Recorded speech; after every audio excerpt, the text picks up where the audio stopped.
जय श्री कृष्णा दोस्तों, सफला एकादशी की हार्दिक शुभकामनाएं। अब कथा आरंभ करते हैं।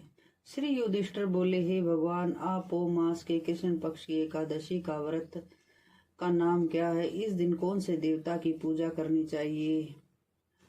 श्री कृष्ण भगवान बोले, हे राजन, मैं आपके प्रश्नों का उत्तर देता हूँ। दान देने वाले की अपेक्षा मैं व्रत करने से अधिक प्रसन्न होता हूँ। अब आप इस एकादशी व्रत का महत्व सुनो। पौ मास के कृष्ण पक्ष की एकादशी का नाम सफला है। इस एकादशी के देवता नारायण है। इसका विधि के अनुसार व्रत करना चाहिए और नारायण की पूजा करनी चाहिए। जो मनुष्य एकादशी व्रत का मेरा पूजन करते हैं वे धन्य है। सफला नाम की एकादशी में मुझे ऋतु के अनुसार फल अर्पण करे, अर्थात नारियल, नींबू, अनार, सुपारी आदि, धूप, दीप, पुष्प आदि से मेरा 16 प्रकार से उपचार करे। इस दीप दान तथा रात्रि को जागरण करना चाहिए। इस एकादशी व्रत के समान यज्ञ, तीर्थ तथा दूसरा कोई भी व्रत नहीं है। मनुष्य को 5 सहस्त्र तपस्या करने से जो पुण्य मिलता है वह पुण्य भक्ति पूर्वक रात्रि जागरण सहित सफला एकादशी के व्रत से मिलता है। हे राजन, अब आप सफला एकादशी की कथा ध्यान से सुने। चंपावती नगरी में एक महिषमान राजा राज्य करता था। उसके 4 पुत्र थे। इन पुत्रों में सबसे बड़े का नाम लुम्पक राजा था। पुत्र महापापी था। वह सदैव पर स्त्री गमन करता था। वेश्याओं के यहाँ अपने पिता का धन नष्ट करता था। वह देवता, ब्राह्मण, वैष्णवादि की निंदा किया करता था। जब पिता को बड़े पुत्र के बारे में समाचार ज्ञात हुआ तब उसने उसको अपने राज्य से निकाल दिया। अब लुम्पक सबके द्वारा त्याग दिया गया तब वह विचारने लगा, अब मैं क्या करूं, कहाँ जाऊं। अंत में वह दिन में वन में रहने लगा और रात को अपने पिता की नगरी में चोरी व अन्य कुकर्म करने लगा। जिस वन में वह रहता था वह भगवान विष्णु को अत्यंत प्रिय था। उस वन में एक बहुत पुराना पीपल का वृक्ष सब देवताओं का क्रीड़ा स्थल था।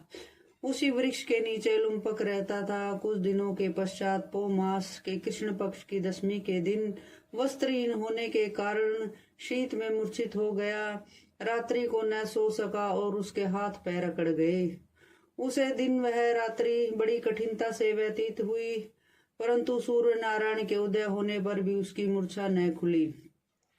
सफला एकादशी के मध्याह्न तक वह दुराचारी मूर्छित ही पड़ा रहा।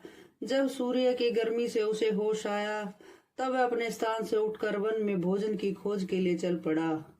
उस दिन वह जीवों को मारने में असमर्थ था, इसलिए जमीन पर गिरे हुए फलों को लेकर पीपल के वृक्ष के नीचे आया। जब सूर्य भगवान अस्त हो गए तब वह फलों को पीपल की जड़ के पास रख कर कहने लगा, हे भगवान, इन फलों को आप ही तृप्त हुए। कहकर वह रोने लगा। रात्रि को उसे नींद भी नहीं आई। वह महापापी के व्रत तथा रात्रि जागरण से भगवान अत्यंत प्रसन्न हुए और उसके समस्त पाप नष्ट हो गए।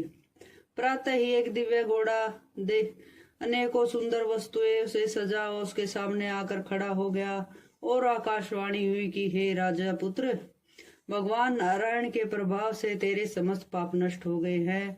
अब तू अपने पिता के पास जाकर राज्य प्राप्त कर।